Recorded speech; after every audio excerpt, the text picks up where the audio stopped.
नमस्कार, मैं शशि बाला from government polytechnic Badaun. आज के इस लेक्चर में हम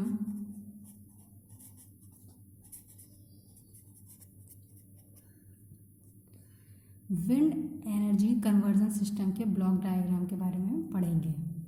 block diagram of wind energy conversion system. इसके मेजर और माइनर पार्ट्स के बारे में हम पहले ही पढ़ चुके हैं। तो इसका ब्लॉक डायग्राम जो एनर्जी कन्वर्जन सिस्टम का है वो किस तरह से वर्क करता है, किस तरह से उसमें कंट्रोलर वर्क करते हैं, सेंसर वर्क करते हैं, किस तरह से मैकेनिकल असेंबली आपकी होती है, ये सारी चीज़ें आज हम इसमें देखेंगे।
तो ये हमारा block diagram of wind energy conversion system.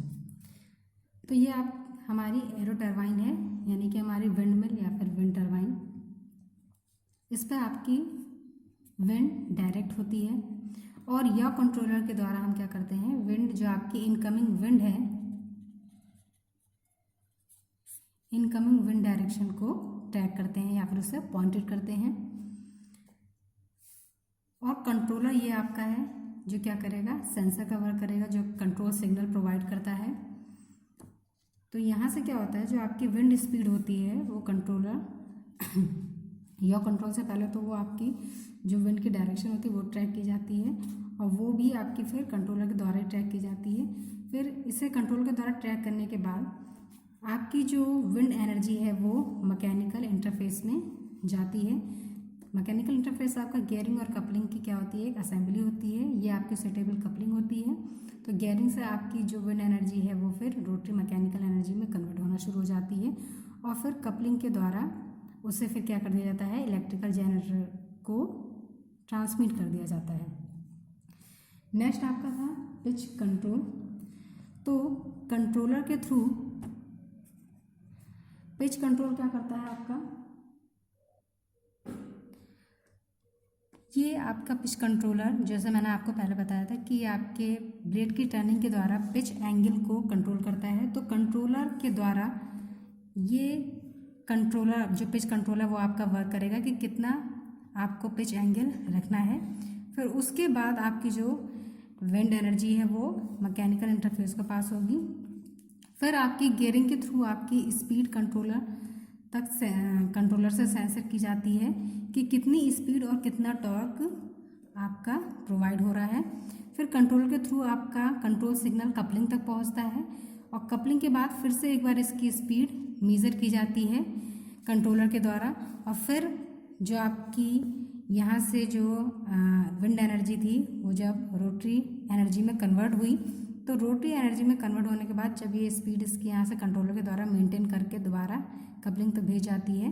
देखिए स्पीड इसकी मेंटेन करते हैं, फिर कंट्रोल सिग्नल के द्वारा इसे दोबारा यहाँ भेजते हैं। फिर वो स्पीड आपकी जो मेज़र की हुई होती है वो कहाँ पहुँचती है, यहाँ रोटरी मैकेनिकल एनर्जी इसके द्वारा इलेक्ट्रिकल एनर्जी में कन्वर्ट होने लग जाती है जब वो इलेक्ट्रिकल जनरेटर पर पहुँचती है।